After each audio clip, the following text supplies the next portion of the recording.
Really, really proud of our guys. This was a huge win for us because it's the end of this energy cycle. We've been at it for a while. We've been on the road for a while, and to be back home finally, coming off of a great road conference win and playing against a team that I think is pretty good. When I watched them, they led Clemson in the second half at under 12 minutes, and they play a style that's different. And so it was a heck of a win for us.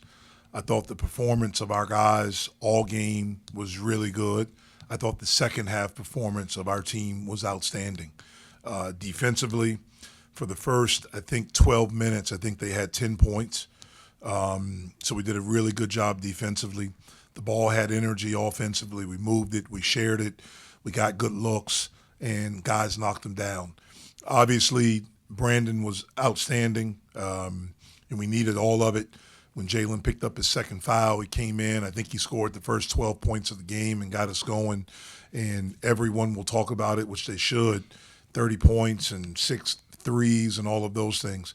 But I thought Zach was equally as good, and especially his defense on Blanton. Blanton's over a 50% shooter from the floor and averaging about 16 points a game. And for Zach, who's the primary defender, but then at times we switch with Cam, for those guys to hold him to 5 for 17 and 11 points was as big as anything that happened today. And so I'm really, really proud of that. In the second half, we rebounded it better. We didn't turn it over as much, and we scored, and we finally made some shots. We have not shot the basketball like I think we're capable of shooting all year. It was good to see the ball go through the basket. Brandon, did you know about when did you learn that Nelly was calling this game? What did it mean for you to have this kind of performance with him calling this game on TV? I think he told me yesterday, maybe the day before. But to have him there, it was a great feeling. But to also have my family there, supporting me, it's just something that I've obviously dreamed of since I was a kid. I've always wanted to come to this school, play in this arena, and it made me feel really at home to know that I had my brother over there doing what he's doing and my family there supporting me. Brandon, it didn't seem like it took many shots to go in before you start playing with a little swagger and a little confidence. Where does that come from for you? Hours and hours and hours of work in the gym. I'm always gonna rely on my work, and if I hit a few shots and I feel good, you're gonna see me out there looking confident. When did you start knowing you were having a good game, and what was that moment? Obviously, you scored the first 12 points for the team. When did you have that moment? Oh wow, I'm having that game. I mean, early, obviously. I think I got to the line real early. I just felt good. Sometimes as a scorer, whenever it's your night, and whenever I first touched the rock tonight, I knew it was my night. You guys don't have another game for a week and a half. What are you gonna do with all this momentum you built up tonight? I'm gonna keep working in the gym and prepare for the next game. Brandon, this time last year, you're suiting up for Lincoln Park playing high school ball. What's this last 12 months been like that in the transition you've gone through? Obviously, ACC basketball is a lot different from WPIAL basketball. But my coaches and my teammates, they've done their best to prepare me for the transition. I feel like I've been transitioning pretty well, and I can't wait to make the next step forward. This isn't me for either of you, but just with this 10-day break, just kind of how does it come at a great time after this 5-game road trip for you to just kind of get some rest and kind of recover a little bit? Yeah, I think it is. Finally get to sleep in our own beds for more than 2 days, so that's gonna be nice. And then we still got finals, so I'm trying to lock in on that right now. To be honest, I had one a day. I got an 82. I feel good. Zach, What's the pride you take in your defense? It's a lot of pride. Shout out to them for pushing me every day to be the defender they want me to be, and I just try to go out and do my best. That's really it. Zach, what went into there was like a 6-minute span where you guys didn't allow a single point from them. It seemed like you guys did everything they wanted to do. Mm-hmm. They shooting 50% from 3 in the first half. It seemed like it was just a Herculean turnaround on you guys' part. We just buckle down and try to get some kills. We didn't get no kills in the first half. We came together as a group. It was like, we're going to get some kills. Kills and 3 stops in a row. Yeah, 3 stops in a row. I'm sorry. My fault. That My fault. But, yeah, we was just trying to get kills. And then, we got a lot. I think what was that, 23? That was the scoring run? Yeah, so we did our job. They're a team that gets a lot of offensive rebounds, Zach. You guys really maybe gave up 2 during that whole run. you emphasize, focus on making sure they didn't get those second? Yeah, we stressed that at halftime. They had 6 to our 3, and we knew they was a good rebounding team before. So we just want to lock in, help our bigs out. Everybody crash, box out. It's the little things, stuff like that is why they was getting rebounds. And once we locked in on the second half, we held them. Brandon, you said you were feeling it early, but were you also proud of the quality of shot that you took within the flow of your offense? Yeah, I mean, my teammates did an amazing job of putting me in situations where they know I'm comfortable scoring the ball. So it really made it easy on me to go out there and do that. So, all the credit really goes to them. What's going through your mind when Jalen, who's been balling out for you guys, has to come off the floor so early in a game, and you got to step into a big role? Me and Jalen are really close. I mean, we live together, so I see him every day, talk to him every day. And this is exactly what he would want me to go out there and do. My job on the team is to be the backup point guard. I think he's the best point guard in the country, so he knows that I'm prepared at any moment to go out there and do what he does. So I think we're both happy that I was able to go out there and do that. Zach, when was the first time that you really saw this in Biba, that he could score 30 points as a freshman? On his visit, he had came. I didn't know who Biba was, to be honest. I had just got here, so I didn't really know all the lore of Pittsburgh. So he had came here on a visit, and like I said before the season started, he's one of the best scorers I played with. He was hitting some tough shots, but I was thinking in my head, bro, this not his body. I wasn't thinking this was him. And then, shoot, we playing in the summer. He's still hitting them shots. I'm like, that's him. Ain't nothing you can do with him. Zach, what's it about this team that can bring so much energy off the bench? You were that guy for a bit. Now you're back in a starting role. Papa's done that for you guys at Ohio State. Biba's now done it. Was there something special about this team that gives you that energy off the bench? Just the trust the coaches put in us, man. They make sure that everybody knows that they trust every shot we take. They see us work every day on the stuff we do. And it's just work. At the end of the day, it's just work. We all working. We working together. We working with the coaches. And it's showing. And it's going to continue to show as long as we keep doing it. Good job. You guys good. Appreciate it.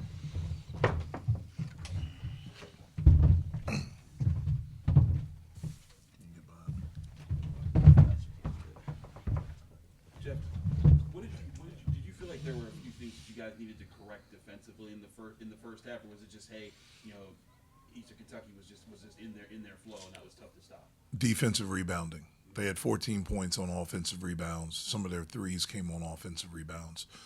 That was the big thing. We wanted to be up a little bit more on some of their ball screens. To start the game out, we were in a coverage that probably wasn't good for us. And it made us, I thought, a little bit lazy on the ball. And so they hit a couple doing that. But it was really just the defensive rebounding. They had 14 points on offensive rebounds in the first half. Was there anything specific with Zach's shot that you worked on this offseason with him to get him to this level? It was just being consistent, just making sure his feet were ready and he was shot ready. That's really the main thing, and then just repetition. Zach shot a high percentage at High Point, and I wouldn't say he shot a decent percentage, but he made a lot. And so it's something that we knew that he could do. It's just about repping it out and at this level, your shot preparation has to be different than what it was at his previous place. And it's something that he really wanted to work on after the season, and he put a lot of time in the summer. Is 21 assists on 33 makes the kind of ratio you're looking for? Well, yeah. I mean, I thought we did a great job of sharing the ball. The ball had energy. I thought that's why we made shots in the second half. Jeff, as a freshman, how do you think Biba did as far as staying in the flow of the offense even when he was feeling it? Yeah, I thought he was outstanding. I mean, it was interesting to hear some of his answers. Biba's been confident since the first time I saw him. He's a really, really confident kid. And the confidence comes, I think, because of the work. He's a gym rat. He's one of the most low-maintenance guys that I've coached. He's an unbelievable teammate. And he's a sponge. Like, he wants to learn. He wants to be really good. And he puts the time in. I got here a little early for our shoot-around today, and he was shooting with Milan before shoot-around. And we were really trying to work with him on his shot preparation. It's different. When you go up levels, man, it's different, and trying to get more force for him to have his feet ready and ready to shoot and jumping straight up and down. I got on him. The last three he missed in the corner. You know, Biba has a tendency at times, he doesn't shoot the same shot every time. And and I get it. The last one I got it because he was feeling good, and it was kind of like where you just let it go and you think it's good. But just the shot preparation and the mechanics, just having that become really, really consistent. Other than the shooting, how much better has Zach gotten kind of in his all-around game since last year? Yeah, well, he's gotten a lot better. Number one, he has experience at this level now. He knows what's required. He understands how to work. But one of the big things, man, if you can shoot the basketball, that opens up a lot of stuff. That opens up drives because people have to get out to you. Last year, people kind of left him and gave him shots. He didn't want to be that guy this year, and so he really put a lot of time in and worked, and that's opened up for him to be able to drive and cut. Cam hasn't put up a lot of shots in this past few games, and he also hasn't totaled a high number of rebounds. Is there something that you guys are working with him to improve there, or is that just kind of the pace of those games? Well, I thought last game against Virginia Tech, I thought one of the big reasons we won was he and Guillermo. Again, everyone will talk about Jalen, and they should because of what he did to close the game. But those two guys against Virginia Tech, how they rebounded the basketball, how Cam passed it in the short rolls, and then what they did defensively. Cam had 4 blocks against Virginia Tech. I thought Cam was really good today. He had some plays that it doesn't show up on a score sheet, on a stat sheet, but he ran, he sealed for Jalen to drive. He made some outstanding passes that maybe didn't lead to an assist, but maybe it led to a hockey assist. Sometimes we missed a shot, but I thought he did a really, really good job, and he did a really good job defensively. Coach, when you look at the starting lineup, especially with Zach now in there for his second game in a row, what does having, him in that 3 spot provide differently that you didn't have before he moved into the starting lineup? Well, look, our team became very different when Damian got hurt, and we didn't have a lot of time to practice because we've been on the road. And so, we went with a lineup that we thought would be good for us, and it was good against Ohio State. Nothing was good against Mississippi State. Nothing. The player, nothing was good. But one of the things that we wanted to do with getting Zach in there was, A, to get more experience. B, I thought it would help us rebound because Zach is a good, he's our most athletic guy. And then Zach has been shooting the basketball really, really well. And I thought it would help us defensively as well. And so we decided to make that move, and it's helped us defensively. We haven't defended well in the first half. I thought we defended okay in the first half today. We didn't against Virginia Tech, but both second halves were outstanding. In the role that Guillermo's playing this year, is he getting different types of shots than what he was getting last year? Yeah, he's getting definitely different types of shots. One of the big things with him, look, he's struggling right now. He's struggling shooting the basketball. He's doing some other things well, but he's struggling shooting the basketball. And as long as he's taking good shots, I'm okay with it. But I know that he's struggling. I know what it's like to be him. And I feel for him. But I believe in him. His teammates believe in him. Even though he struggled shooting the basketball, he had 6 rebounds today. He had some key defensive possessions against Virginia Tech. He hit a huge 3 against Virginia Tech, and he hit 2 free throws when we were down 2 with under 2 minutes left. So he's done some really good things for us this year. The shots are different because he's not as still as he is when he was at the 5. And so what we've really tried to work with him on and show him the past couple of days leading to this game is his shot preparation. That's one of the biggest things. He has to be able to get his feet set quicker and getting power into his shot where he's stepping into it. When you have more time, you have more time to do that. Teams are also playing him different because of how he shot the basketball last year, especially when he was a 40% three-point shooter. But he's struggling. He's going to be good for us. I believe it. We believe it. And he's doing some other stuff that really, really helped winning.